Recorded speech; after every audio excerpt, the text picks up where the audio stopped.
Edição Extra Tele Brasil Notícias. Olá, estamos começando o Tele Brasil Notícias em edição extra, atendendo a inúmeros pedidos que nos solicitaram que apresentássemos esta edição.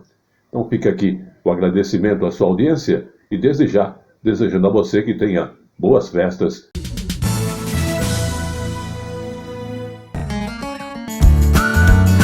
Turismo.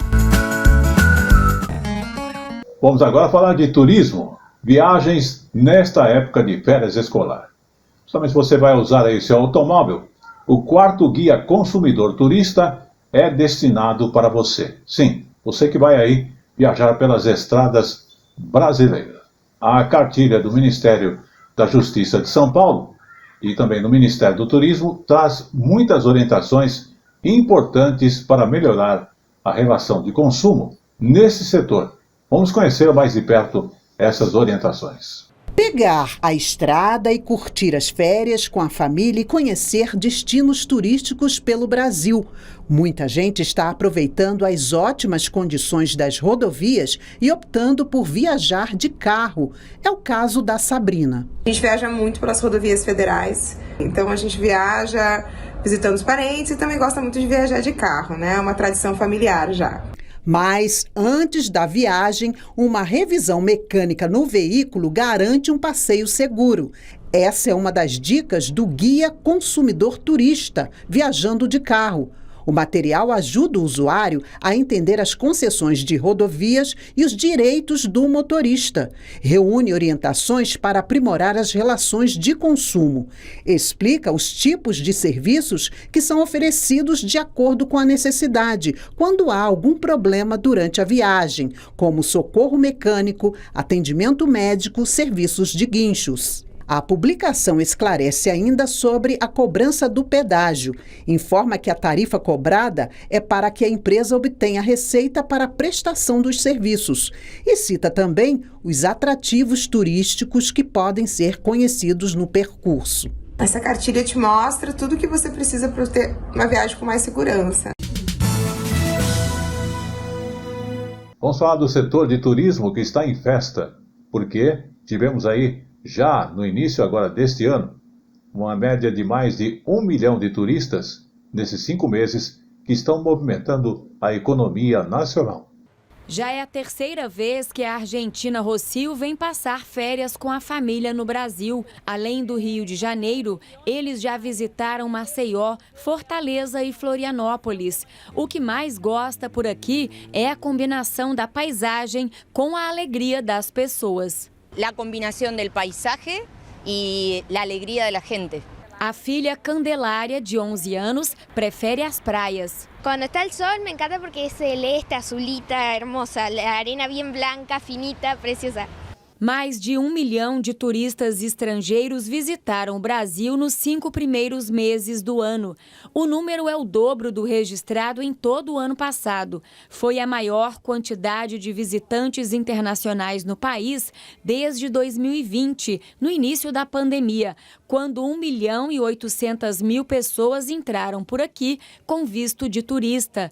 O levantamento foi divulgado pela Embratur, a Agência Brasileira de Promoção Internacional do Turismo, com dados da Polícia Federal. O estudo mostra ainda que de janeiro a maio foram criados ou retomados 84 voos internacionais. Até fevereiro do ano que vem, a previsão é de um acréscimo de 122 voos de 17 países. Além disso, a Embratur tem intensificado campanhas de promoção do Brasil nos Estados Unidos e na América do Sul. Vamos falar agora da cidade de São Paulo, que foi eleita pela revista Times um dos melhores destinos do mundo para se visitar este ano. Vamos observar. A publicação destaca São Paulo como cidade mais cosmopolita do Brasil, que está retomando o turismo depois das dificuldades durante a pandemia. A lista cita 50 destinos extraordinários para explorar. Ao lado da capital paulista estão lugares como as Ilhas Galápagos, no Equador, e a região da Calábria, na Itália, além de cidades como São Francisco, Marsella, Copenhague e Nairobi. Época de férias, época de viajar com crianças, mas preste bem atenção nas orientações, porque é necessário estar bem preparado para que não haja contratempos na questão de documentos para que possa realizar o embarque. Wellington e Camila chegaram em Brasília com os filhos vindos do Texas, nos Estados Unidos, e eles dizem que a viagem foi organizada com antecedência para evitar dores de cabeça. A gente começa a separar as coisas 2 meses antes. Aí a gente confere a documentação, o passaporte dela, por exemplo, venceu 1 mês antes da viagem, teve que renovar. Então, assim, tem que estar bem atento bem antes, porque senão chega em cima do dia e é complicado. Se você é pai, mãe ou será responsável por viajar com criança, já sabe que os cuidados e a atenção devem ser redobrados. Tanto para a segurança quanto para o bem-estar dos pequenos, é preciso que tudo esteja organizado previamente, antes do embarque. Principalmente nesse período de férias, quando o movimento nos aeroportos se intensifica. No site da ANAC é possível consultar toda a documentação necessária para embarcar com crianças e adolescentes. Os menores com até 12 anos incompletos poderão embarcar apenas com uma certidão de nascimento. Caso a criança já tenha completado 12 anos, a apresentação da carteira de identidade ou de outro documento oficial com foto é obrigatória. Em voos internacionais, é necessário o passaporte ou o RG com foto recente para viagens entre os países do Mercosul.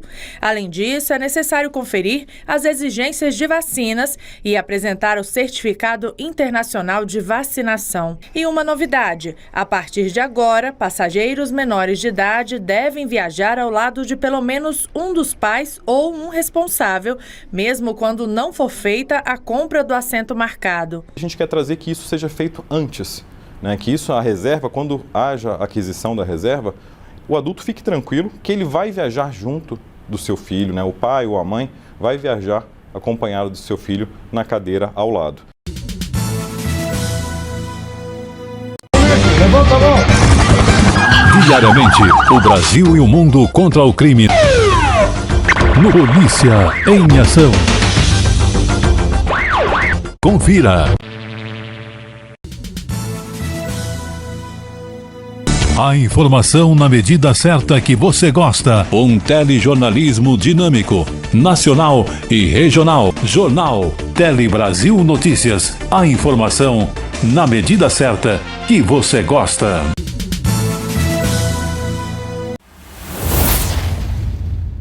A informação, a cultura, o entretenimento, o esporte que marcam presença no ano de 2022, na retrospectiva 2022 do Tele Brasil Notícias. A informação na medida certa. Vamos falar agora justamente as cataratas do Iguaçu, que foram eleitas a 7ª maravilha do mundo no ranking internacional da plataforma de turismo da TripAdvisor. O maior conjunto de quedas d'água do mundo se destacou ao lado do Coliseu de Roma e também da Torre Eiffel de Paris.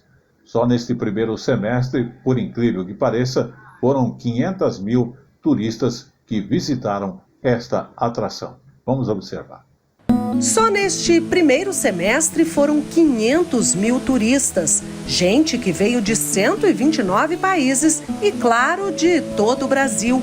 Por ano, são pelo menos 2 milhões de visitantes. Aqui a gente vê a presença de Deus em todos os momentos, na natureza, nas águas, e fomos presenteados com um arco-íris. Vale muito a pena, você e sua família, todo mundo, vale muito a pena, porque é muito lindo. Francisco, turista argentino, veio conhecer o Parque do Iguaçu no lado brasileiro. Disse que as cataratas passam uma energia maravilhosa nos dois países. As cataratas do Iguaçu, uma das principais atrações do mundo, acabam de ser eleitas a 7ª maravilha do mundo, no ranking global da plataforma turística TripAdvisor.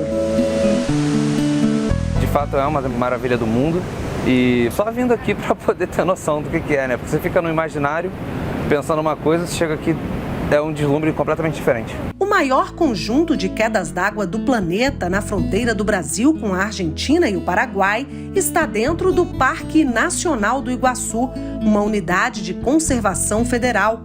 Ali também funciona um grande laboratório a céu aberto. Até 2018, foram mais de 300 pesquisas com a fauna e a flora locais.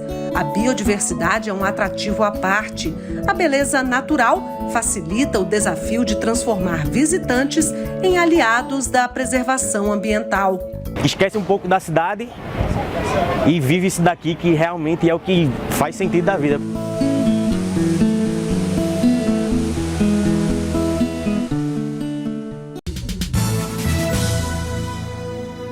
Chegou agora o nosso momento de falarmos de turismo. Sim, o número de voos internacionais para o Brasil cresceu em junho. Inclusive, superou a marca de 3,8 mil chegadas. Mais de 1 milhão de turistas com vistos visitaram o país somente no primeiro semestre. É lógico que a expectativa é de que esses números cresçam ainda mais rapidamente agora na segunda metade do ano. Vamos observar. A estudante colombiana Maria José Londonho veio pela primeira vez para o Brasil e está na expectativa para conhecer o Rio de Janeiro. Para Rio. Já o chileno Albert Maisburger voltou ao país para visitar amigos em São Paulo. Um levantamento da Embratur, a Agência Brasileira de Promoção Internacional do Turismo, mostra que a oferta de voos internacionais para o Brasil está crescendo. Mesmo em junho, um mês tradicionalmente fraco para o setor, houve aumento de 7% em relação a maio. Na comparação com junho do ano passado, a oferta de voos foi 4,5 vezes maior. Apesar do crescimento, o número de chegadas de voos internacionais ao Brasil ainda está abaixo do período pré-pandemia. De acordo com a Embratur, a malha aérea internacional opera atualmente com cerca de 76% da capacidade registrada em 2019. O presidente da Embratur espera que o país retorne ao patamar pré-pandemia no prazo de 1 ano. Ultrapassamos a barreira recentemente de 1.200.000 turistas internacionais. Nós temos uma ferramenta de inteligência chamada Global Data, que diz que chegaremos a 4 milhões de turistas até o final deste ano. Estamos trabalhando para alcançar essa meta e acreditamos que logo no primeiro semestre de 2023, até o final do primeiro semestre de 2023, voltaremos aos números pré-pandêmicos, que foi um número de 6.500.000 turistas estrangeiros visitando o Brasil. Vamos agora falar então de Brasília. Sim, porque nos arredores de Brasília, produtores rurais não perdem tempo. Eles acabaram descobrindo um novo nicho. Estão apostando nesse novo nicho e também no turismo. São visitas que unem lazer, gastronomia, interação e sustentabilidade no próprio campo. Um exemplo está no morango, que é a fruta da estação. E as chácaras aproveitam, então, a fartura da safra e abrem as portas para receber esses turistas de todas as idades. Vamos ver nesta reportagem da Graciele Bittencourt e também do Daniel Hiroshi. Durante o período de férias escolares, a tranquila propriedade da família Fukushi se transforma num espaço de lazer para a criançada do Distrito Federal. É que a chácara, que fica em Braslândia, se abriu para o chamado turismo de experiência. Você pode vir aqui colher o morango diretamente do pé e você tem 40 minutos para comer à vontade e depois a gente pede também para colher só o que for consumir agora e o que for levar para casa, para evitar desperdício. Elas amam morango. E aí toparam de cara. A gente vai fazer suco de morango, sorvete de morango, torta de morango. Deixar para comer alguns morangos e um bolo de morango. Com a agenda de visitação já lotada para as próximas semanas, o turismo rural se tornou a segunda fonte de renda do João, que foi um dos primeiros a apostar na produção de morangos orgânicos no DF. Morango tem que ter brilho. Aqui em casa, nosso morango, até morango verdoso, assim, tem brilho. Morango saudável tem brilho. Não fica aquela cor fresca. Não pode ver que parece que foi ilustrado, assim, brilha, né? Morango saudável tem brilho. E é saborosa também. O pai sempre teve esse sonho assim de receber as pessoas aqui, porque também no Japão tem esse costume, né? E aí eu topei essa ideia dele e está sendo muito gratificante. Dá um prazer de trabalhar com a minha atividade, né? Sou feliz, né, com o que eu faço.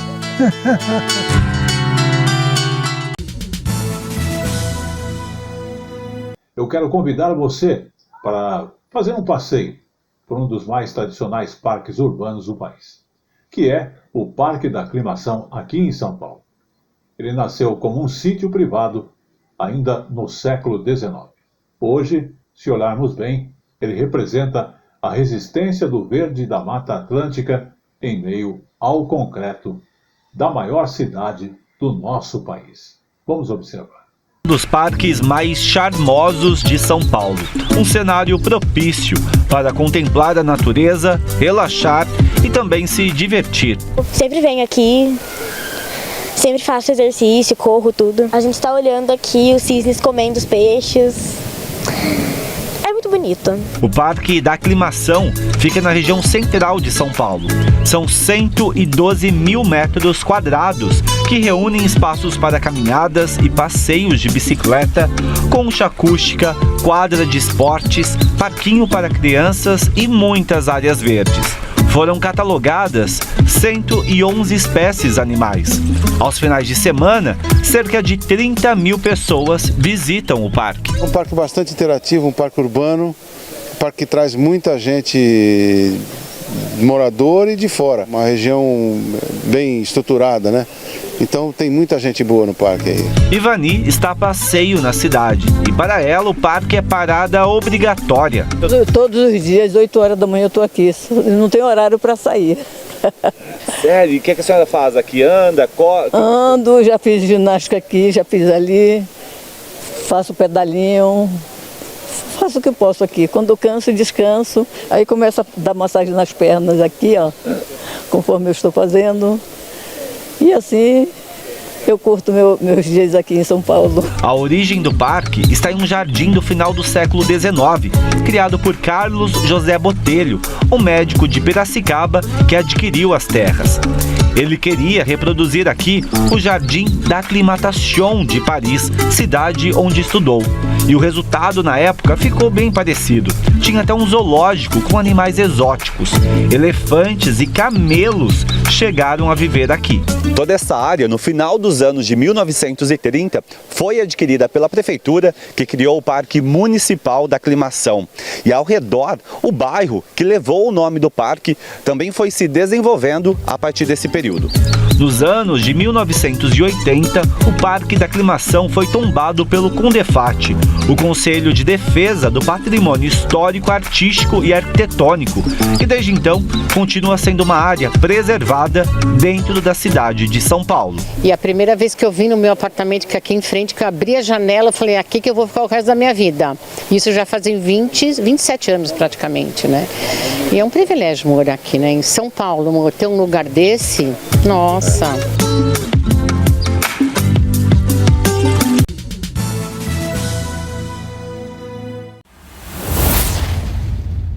A informação, a cultura, o entretenimento, o esporte que marcam presença no ano de 2022 na retrospectiva 2022 do Tele Brasil Notícias. A informação na medida certa.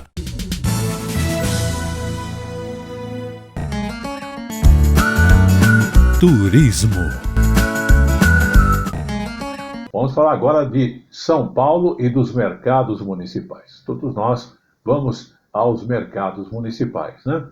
Mas vamos falar de um mercado que tem mais de 70 anos, exatamente, que é o mercado municipal na região da Lapa, que oferece lojas com variedades e também aromas e diversos sabores. Vamos observar. A banca Diamante da Lapa, a verdadeira joia é o tempero. São mais de 70 sabores exclusivos feitos pelo José, que trabalha há 20 anos no mercado da Lapa. A gente trabalha aqui há muito tempo, né? Vai experimentando em casa, fazendo as alquimias em casa e traz aqui, começa a vender para vocês, né? Apresentar para vocês uma boa qualidade de tempero e umas receitinhas boas que eu faço em casa. O Mercado Municipal Rinaldo Rivetti, mais conhecido como Mercado da Lapa, foi inaugurado em 1954 neste prédio de forma triangular, que abriga hoje quase 100 lojas. Entre peixarias e açougues, queijos e salames e até itens de jardinagem, o espaço oferece uma variedade de produtos. Para não se perder entre tanta coisa, o José Luiz trouxe uma lista de compras. Hoje eu comprei queijo parmesão, queijo Gouda, mussarela e vou comprar outras coisas que a esposa pediu, né? Na esquina da azeitona, o fruto chama atenção. São mais de 20 opções. Um negócio de família que funciona neste box desde que o Mercado da Lapa inaugurou 68 anos atrás. Era pai que vinha com os filhos, hoje é os filhos, é neto e continua vindo essa tradição. Quando eles precisam de alguma coisa nesse setor, eles sempre procuram a gente aqui do Mercado da Lapa.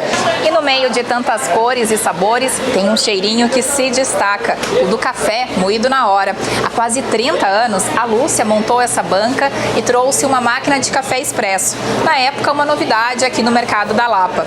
Mas o maior atrativo, desde então, é o cafezinho moído na hora.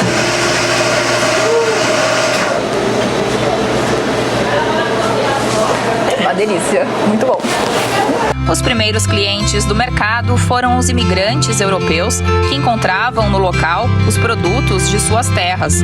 Hoje, além dos moradores da Lapa, o espaço atrai quem vive em outros bairros. A Diva vem de Pirituba toda semana fazer compras aqui. Eu já fui em qualquer outro mercado, mas de uma coisa eu tenho certeza, aqui tem tudo que você procura. Dá tempo para sair aí com as mãos cheias. É, e os bolsos vazios.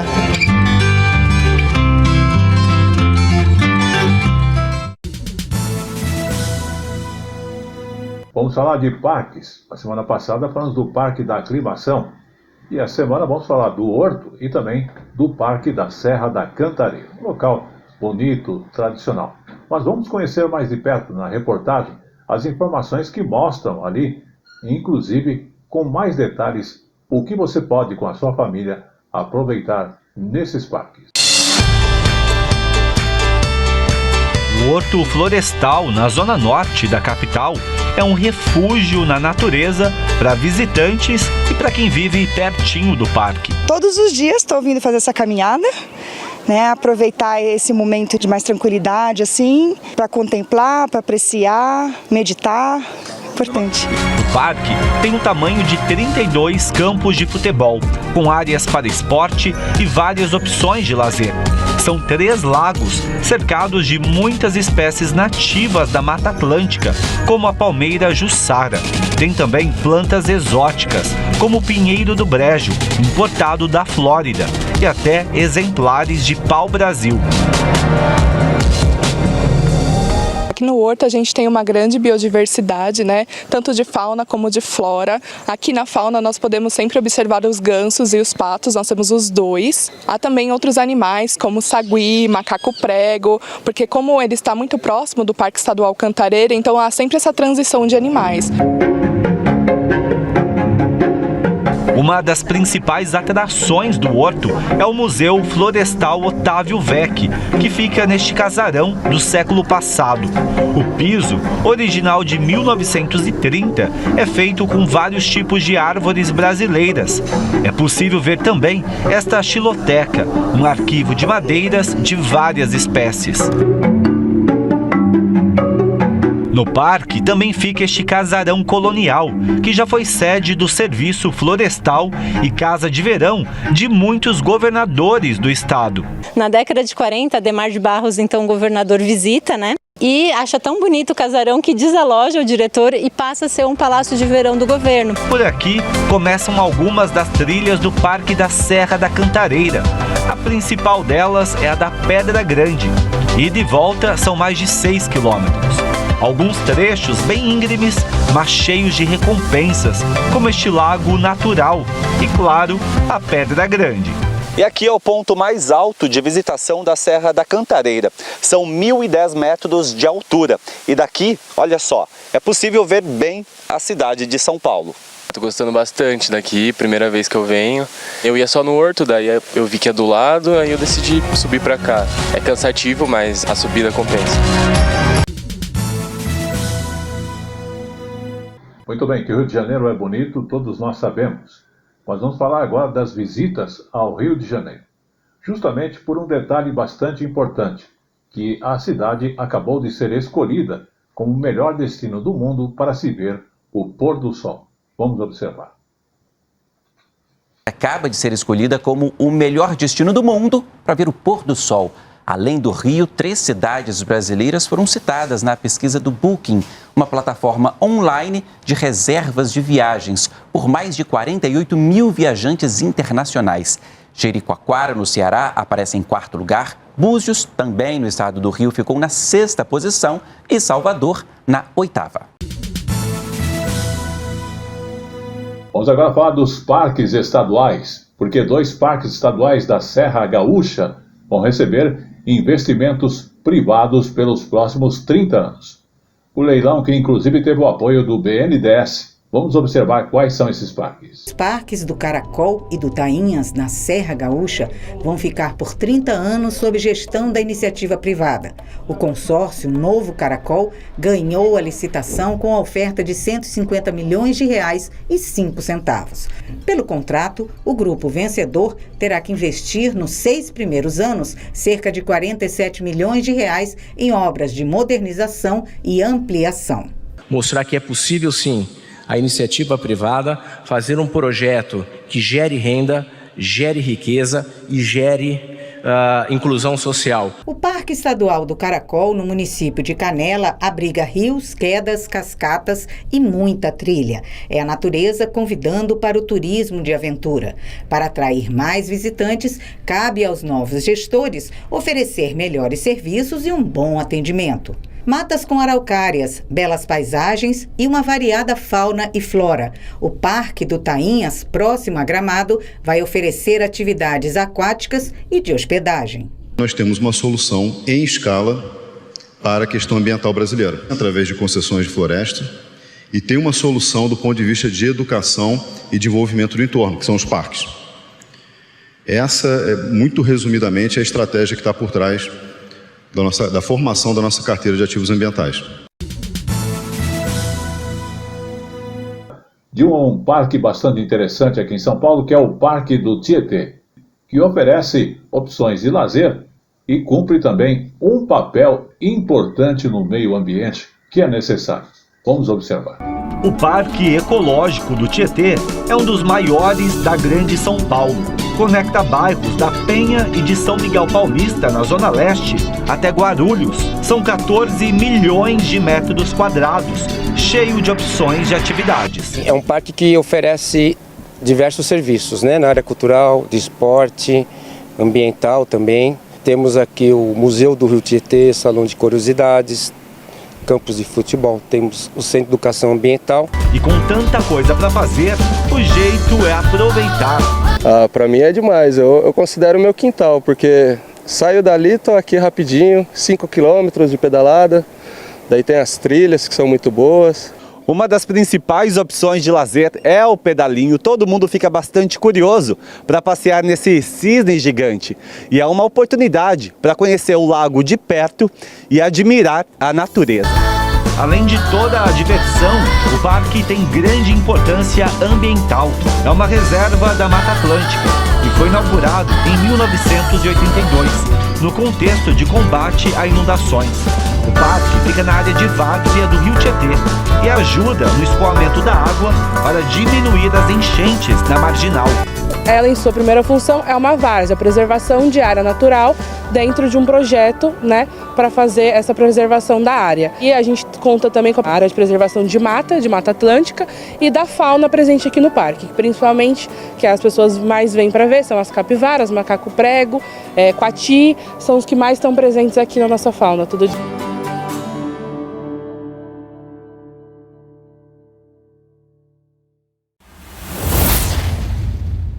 A informação, a cultura, o entretenimento, o esporte que marcam presença no ano de 2022 na retrospectiva 2022 do Telebrasil Notícias. A informação na medida certa. Turismo.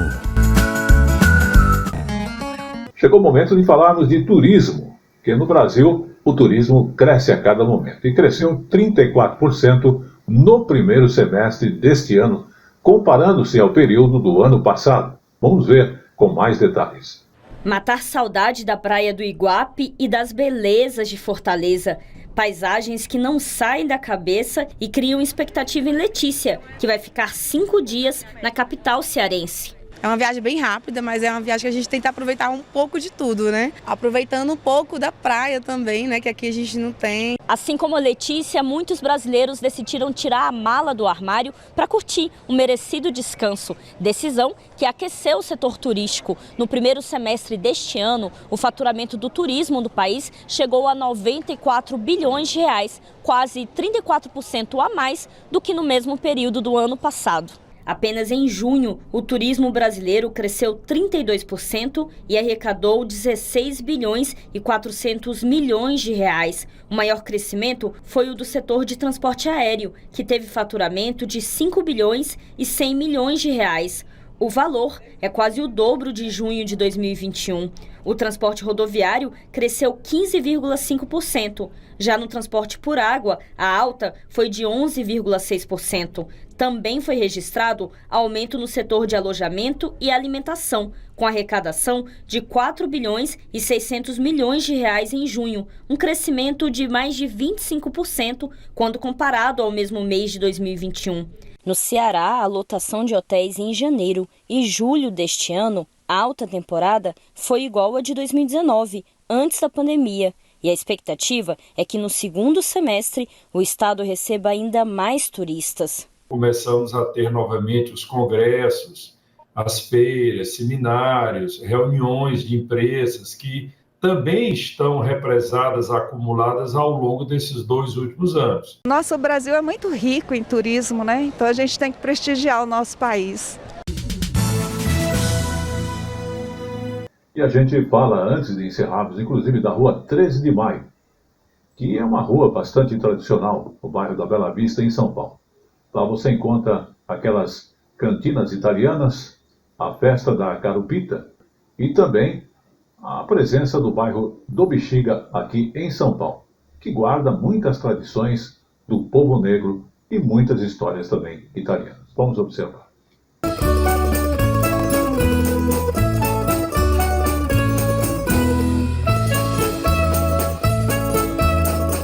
O nosso passeio começa na Escadaria do Bexiga, que liga o Morro dos Ingleses à Rua 13 de Maio.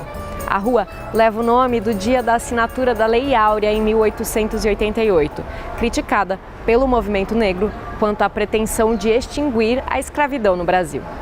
Todo ano, o Bloco Afro-Brasileiro de Mulheres, Ilu Obadmin, promove a lavagem simbólica da escadaria como forma de protesto.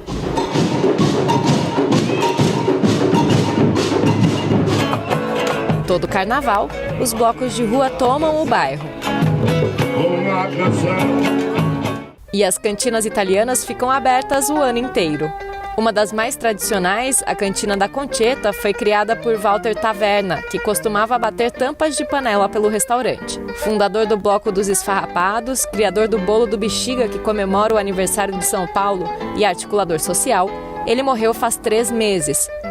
Porque tudo que ele criou, que ele inventou, que ele inseriu dentro da cantina é dentro das invenções da cabeça dele, no universo dele, aquilo que ele ia percebendo no dia a dia, na necessidade dos clientes, da necessidade do bairro. Com opções de baladas para quem gosta de rock and roll e de brasilidades, o bairro também abriga o tradicional Samba da 13.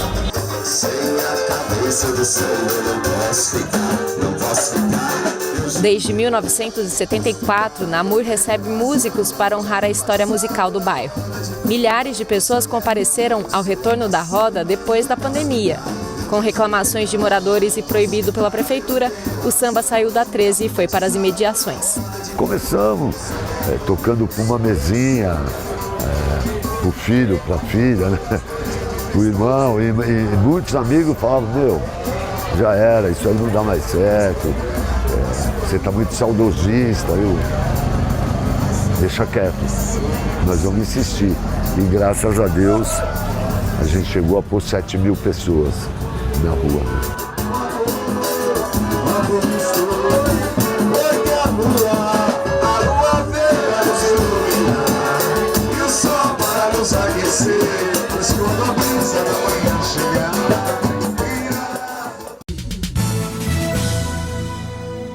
Em 12 de setembro, exatamente o cartão postal da cidade, que é símbolo cultural de São Paulo, o Teatro Municipal completou 111 anos. Vamos observar.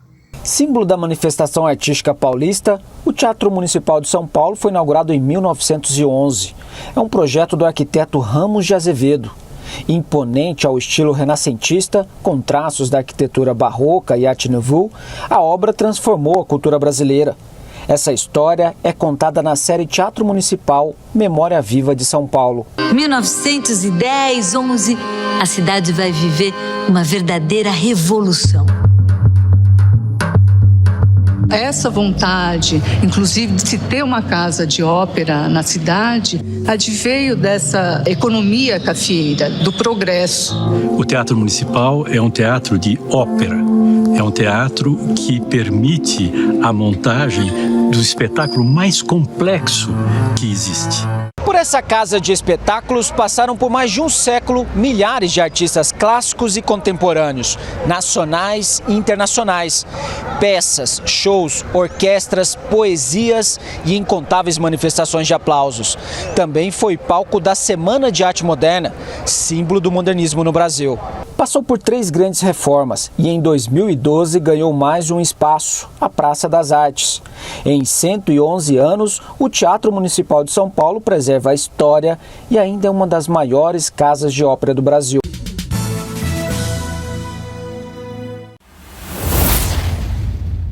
A informação, a cultura, o entretenimento, o esporte que marcam presença no ano de 2022 na retrospectiva 2022 do Tele Brasil Notícias. A informação na medida certa. Turismo. Vamos falar agora das ruas de São Paulo. Um passeio aqui pelo bairro da Liberdade, por exemplo, ele tem gastronomia, cultura e curiosidade. Tudo sobre um pedacinho do Japão que acontece aqui no Brasil.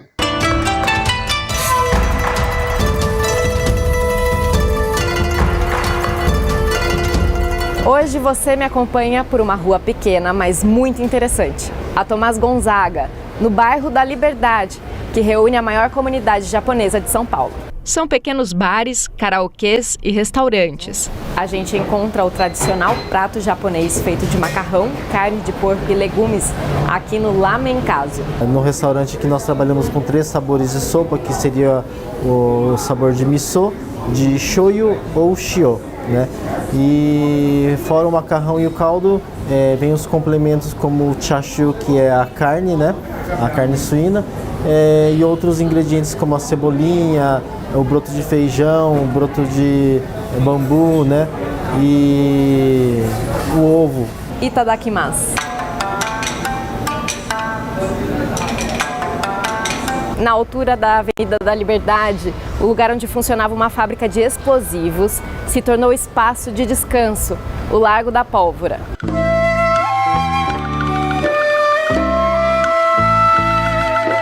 A decoração oriental do bairro se deve a luminárias instaladas em 1970 pela Associação Cultural Japonesa de São Paulo. O jardim na Rua Galvão Bueno é mantido pela Associação Cultural e Assistencial da Liberdade.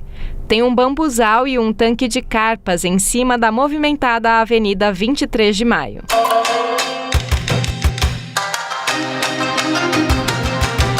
Onde hoje fica a Praça da Liberdade estava o Largo da Forca para a execução de penas de morte. A estátua da Madrinha Eunice homenageia a fundadora da escola de samba Lava Pés em 1937. Por aqui a comida de rua é opção farta. E com uma unidade em frente à praça ou de volta na Tomás Gonzaga, o restaurante Eat Asia mais Hello Kitty vende hambúrguer de Wagyu, a carne nobre de boi japonês e doces. Tudo leva a cara da gatinha ícone pop japonesa. Muito bem, vamos falar também de produtos gostosos como queijo, que é produzido de forma artesanal e que contam agora com 2 selos de garantia.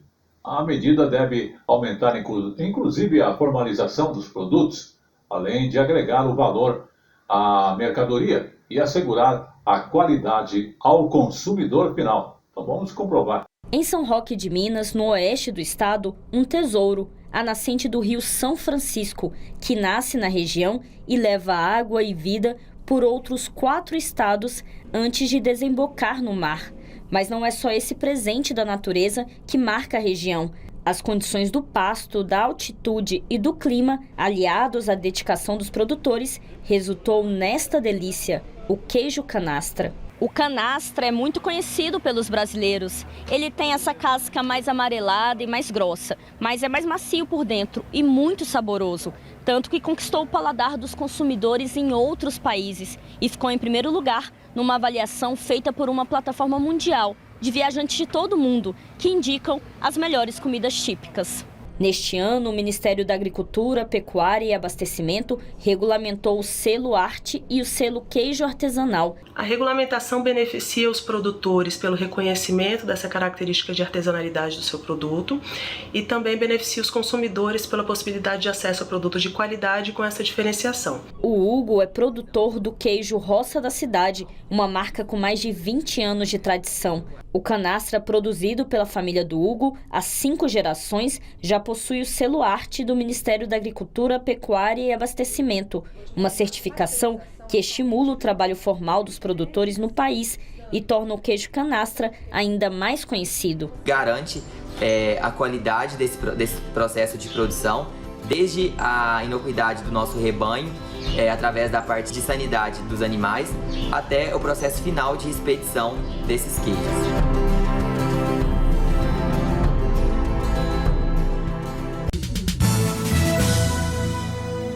Vamos falar agora dos museus, porque existe aqui no Brasil um museu que conta a história da água. Ele fica no interior de São Paulo, lá em Piracicaba.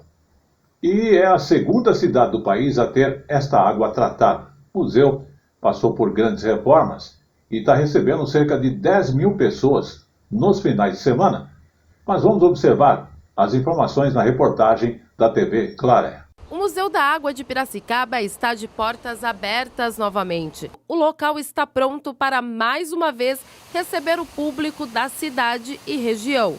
O museu, que faz parte do SEMAI, o Serviço Municipal de Água e Esgoto, foi fechado para reparos e cerca de R$15 mil foram gastos entre materiais e mão de obra. São pequenos reparos que são feitos, periódicos, a fim de que nunca haja necessidade de uma grande intervenção. O prédio histórico foi construído entre 1885 e 1887, fazendo com que Piracicaba fosse a segunda cidade do país a ter água tratada.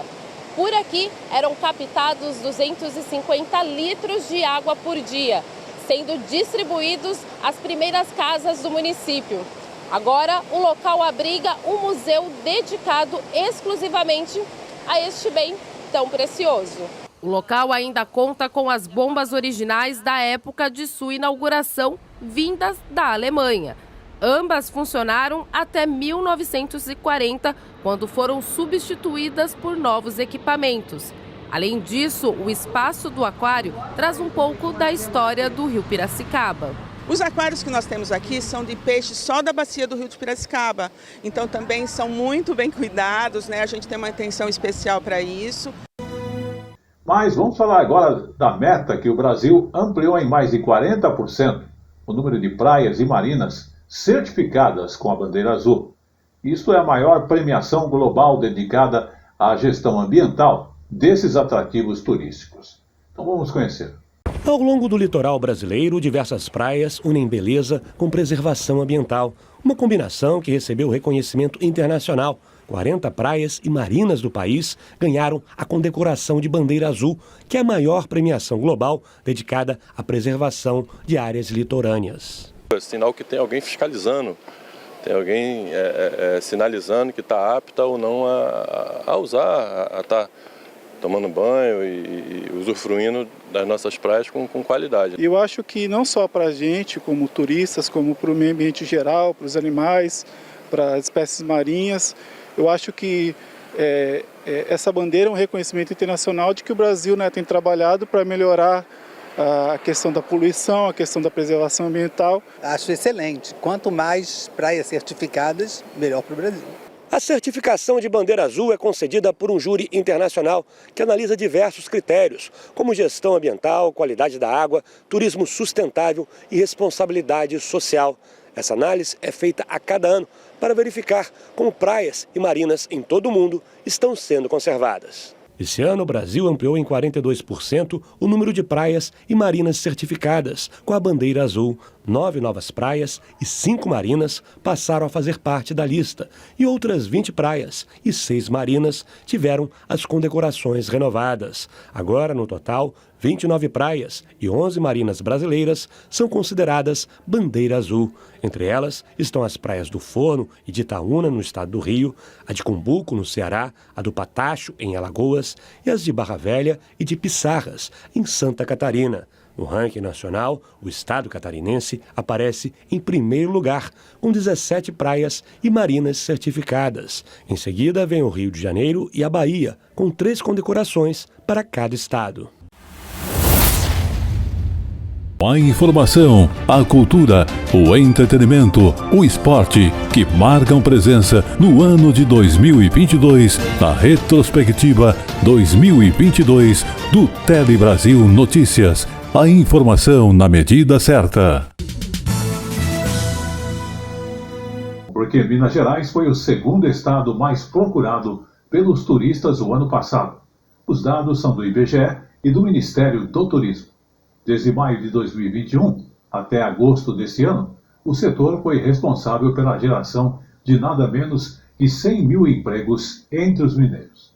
Vamos à reportagem da Rede Minas de televisão. O levantamento mostrou que 11,4% das viagens tiveram Minas como destino.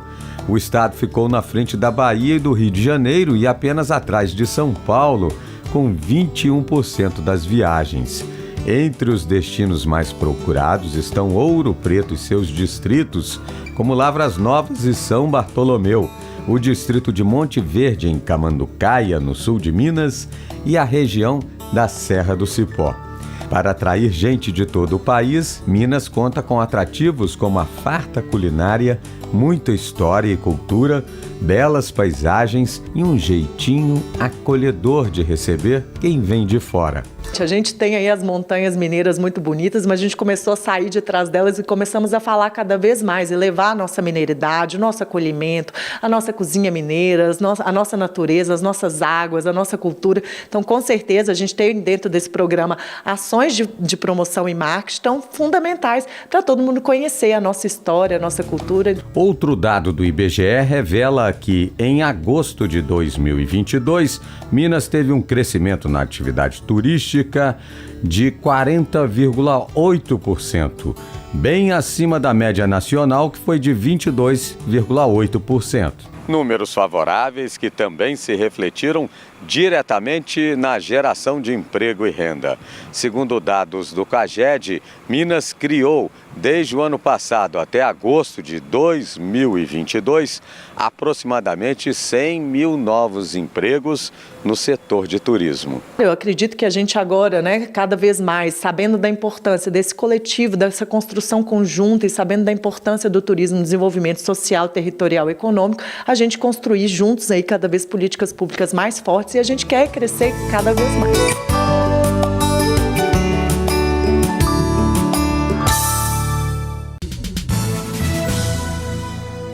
A pesquisa do IBGE mostrou que o ecoturismo e também o turismo, aquele de aventura, tiveram um aumento de 5%. Isso representa que cada 100 turistas, 99 fizeram viagens dentro do Brasil, que, aliás, é uma coisa importante para o crescimento econômico e também para o benefício da nação. Montanhas, cavalos, trilhas, cachoeiras em uma área de 130 hectares com infraestrutura e puro verde. Comida caseira com gostinho da roça. Tudo ao gosto dos clientes. Contato com a natureza, né? Contato com os animais, com as plantas, essa questão da tranquilidade, né? Esse casal escolheu passar o dia em um lugar tranquilo e lavar a alma na cachoeira. Primeira vez que eu venho aqui, gostei bastante, vou voltar com certeza. E cada vez mais pessoas buscam a paz e a tranquilidade junto à natureza. Esse hotel fazenda no Distrito Federal recebe cerca de 150 pessoas por semana, um aumento de 20% nas hospedagens. Quem vem para cá quer sossego, canto de pássaros e distância do corre-corre da cidade. Quer maior contato com a natureza para renovar as energias e ainda com direito à meditação. A gente pensa em aumentar as nossas instalações, construir hospedagens diferenciadas. Uma pesquisa do IBGE apontou que em 2021 o ecoturismo e o turismo de aventura entraram para a lista de motivos de viagens pelo país, com um acréscimo de 5% em relação ao ano anterior. Esses fatores vêm impulsionando o turismo doméstico. O mais importante nesse momento é que a gente fortaleça cada vez mais o turismo interno, mas sem parar também a nossa divulgação no exterior, para atrair cada vez mais o turista estrangeiro ao nosso país.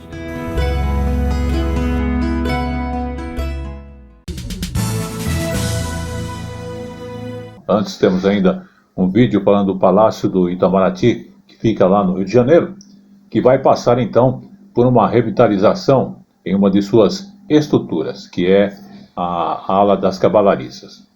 Uma obra que vai ser financiada pela empresa Itaipu Binacional e administrada por uma organização sem fins lucrativos.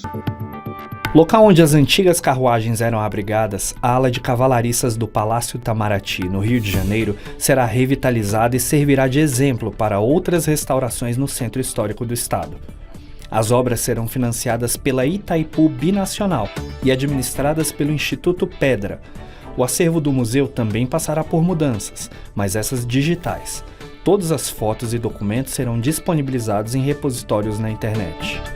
Temos envidado todos os esforços para promover a revitalização do palácio e de seus acervos documentais, iconográficos e mobiliários. Os 3 convênios totalizam 30 milhões de reais investidos na preservação desse valioso conjunto arquitetônico, repito, não apenas do Itamaraty do Rio de Janeiro, mas também do Brasil. O Palácio Itamaraty foi residência do Conde de Itamaraty até 1889 e Palácio Presidencial até 1897, além de sediar o Ministério das Relações Exteriores até 1970. É nesse palácio, no Rio de Janeiro, que estão as origens da República Brasileira, que estão as origens da independência brasileira e, mais uma vez, essa recuperação e essa lição do embaixador Vladimir Moutinho, ela não foi esquecida, ela está presente entre todos nós. O museu foi fundado em 1955 e, com a nova reforma, passa a ocupar 100% das edificações do palácio.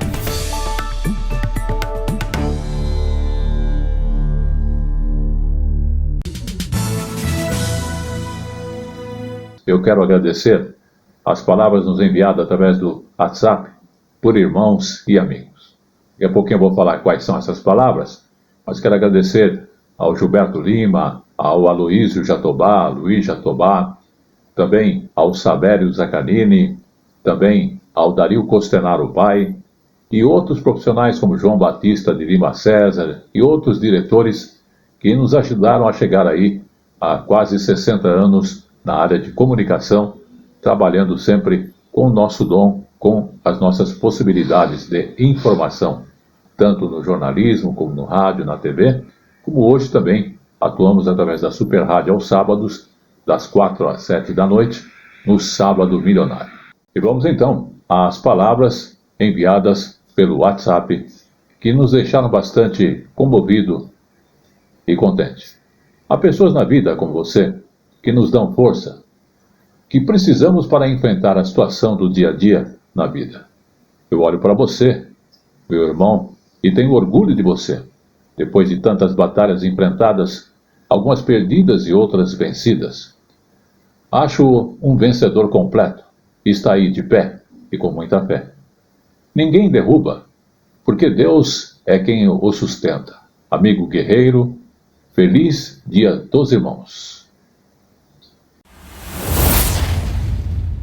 A informação, a cultura, o entretenimento, o esporte que marcam presença no ano de 2022 na retrospectiva 2022 do Tele Brasil Notícias. A informação na medida certa. Queremos agradecer então a sua audiência em qualquer parte do mundo, aqui no Brasil, também você que nos solicitou essa edição extra do Tele Brasil Notícias. Boas festas e um excelente ano novo. Até lá. Edição extra Tele Brasil Notícias.